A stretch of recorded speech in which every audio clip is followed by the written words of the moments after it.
occasional scientist or quasi-scientist who may agree with you, while at the same time telling me that it's possible to instantly cure a disease as horrendous as leprosy, or to raise up sundry people from the dead, or in fact to walk on water. One of my favourite images in the Goon show is of the famous Eccles arriving in London on a hot day surrounded by his own personal blizzard. He's calling out mush mush to his huskies as he drives them through London and the snow is falling on him. You need a Goon show proposition to make walking on water work, because God would have to suspend the laws of gravity. Now, does he just do it on that bit of water where Jesus is walking? Because if he didn't, the oceans of the world would have risen and sort of wandered off into space.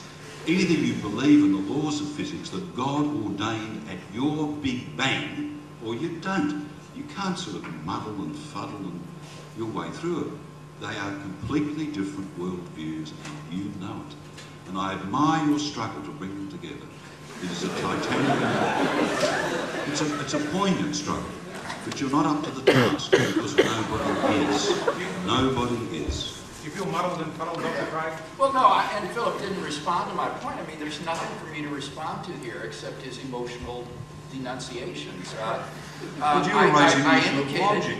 Logic was the Christian contribution. I indicated that natural laws describe what will happen given no interfering natural or supernatural factors. So they have these ceteris paribus, implicit clauses in them. So there's just no contradiction between natural law and God's doing a miracle. The whole question is, do you believe in God? If you don't believe in God, then I agree, miracles are impossible. But if there is a being who transcends space and time, brought the universe into existence, sustains it in reality, then it's easy for such a being to bring about acts in the world that the objects in the world themselves don't have the causal capacity to produce. Okay, time has rushed on, and thank both speakers for their interaction with each other.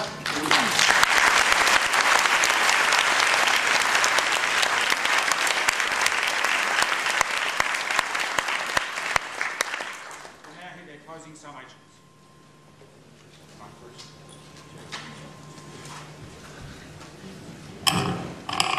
Well, that went by all too quickly. There's so much more that one would like to talk about. What I think we've been able to see in the first place is that Christianity is a friend of science.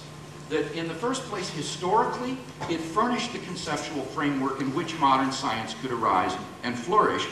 But secondly, it is a friend of science in that it guarantees those philosophical presuppositions without which science could not exist.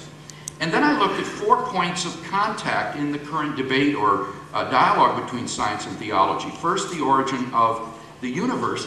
And I indicated that the view that 95% of cosmologists hold to today, including Paul Davies, who's been mentioned, is that the universe is finite in the past. It's finite in space and time. It came into existence. And that attempts to avert this through speculative models based on M-theory have recently been shown, in fact, to imply the very same beginning of the universe that's predicted in the Standard Model. And this verifies the Christian prediction that the universe is not eternal, but that it had a beginning. Secondly, I looked at the fine-tuning of the universe and argued that this also is directly in line with the Judeo-Christian view that the universe is designed. It certainly looks designed. It is incomprehensibly fine-tuned for the existence and evolution of life, and I think the best explanation for that is that it looks designed because it was. Thirdly, I talked about the quantum measurement problem plaguing quantum physics and how by having a cosmic observer, you can break that chain of observers and thereby have quantum measurement situations. And finally, relativity theory, I argued that if God exists, then a Lorentzian interpretation of relativity is probably correct. In all of these ways, science and theology interact. And that's why, after all, there is today such a flourishing dialogue going on between science and theology. Organizations like the European Society for the Study of Science and Theology, or the Berkeley-based Center for Theology and the Natural Sciences, or the British organization of the Science and Religion Forum. There is a flourishing dialogue between these two going on today, and these are not at all opposed to each other. In terms of Mr. Adams' responses, with regard to evolution, what he would have to show there is that the Christian faith is incompatible with evolution, and I don't think he's ever done it. Here he would have to be on the side of the six-day creationist to say the only legitimate interpretation of Genesis 1 is six-day creationism. And I think it would be odd for Philip to be siding with the creationists on this story. Ever since Augustine and the early rabbis, Christian church fathers and Jewish rabbis have interpreted Genesis 1 to indicate long periods of time rather than 6 literal 24-hour consecutive days. So that's not a retreat forced by modern science. Augustine and the rabbis held to that view long before modern science. And as to what he said about books being burned in state after state in the United States and laws against evolution, this is absolute nonsense. As an American, I could say that that is simply not true, and that this is the kind of credibility of the information Philip's giving, then I'm just not going to believe anything he reports without a footnote. As for miracles, again, I think we've seen it all depends on whether or not you believe in God. The question is, do you have good reasons to think that God exists? I think there are good reasons to believe that a creator and designer of the universe exists. I laid those reasons out in my Tuesday night debate with Peter Slezak, and if you haven't heard that debate, I'd encourage you to ask someone with the organization here to get a tape of it, because I think that that will give you a good demonstration for thinking that it is probable that we're not alone, that there is in fact a creator and designer of the universe. So I don't see any conflict between religion and science that Philip was brought up today. The only one proposed is Darwinism, and I think that presupposes a rather wooden view of Genesis chapter 1 that I'm not personally committed to by any means. So in conclusion, I think that we can be happy that Christianity and science have been historically allies in the search for truth, that they continue to be allies in the search for truth, and that in our day and age there is such a renewed and flourishing dialogue between these two areas going on.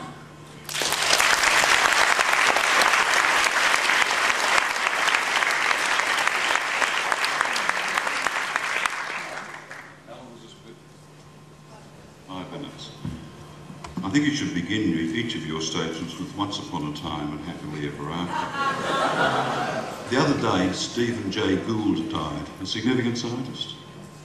Yes? Okay. Gould and I were amongst hundreds who have worked ceaselessly for a long time to keep the teaching of so-called creation science out of schools. And if some states in America are beaten back, it is not because of progressive thinkers like you, Bill.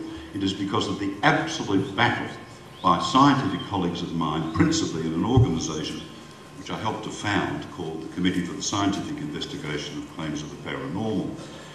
As to the idea that science and religion are now meeting on campuses around the world, yes, there are a number of trendy organisations set up for that purpose, and I'm going to talk briefly about one of them.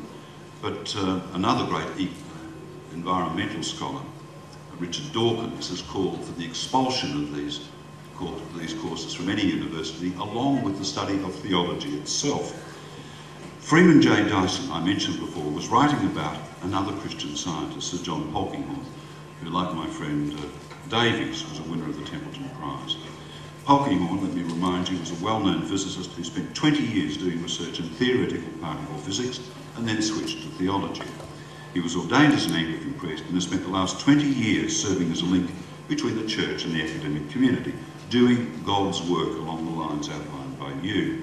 His latest book, and I've written about it on a couple of occasions, is called The God of Hope and the End of the World, and it comes out of a program to study, scientifically and theologically, hypotheses about the end of our world, indeed the end of our universe. Now, he describes heaven. He describes heaven with the detail that would be attributable, or that you might expect in a Lonely Planet guide. The new creation will not be a timeless world of eternity, but a temporal world whose character is everlasting. It will contain music, that specifically temporal form of art. And it will also contain animals. At the last meeting we were talking about your cat and how you wanted to take it to heaven with you. Well, fear not, according to Polkinghorne, there's all sorts of creatures up there. It's a bit like Noah's Ark. Quote, "We can scarcely need suppose that every dinosaur that ever lived, let alone all the vast multitude of bacteria that have constituted so large a fraction of biomass throughout the history of terrestrial life, will each have its own individual future in heaven.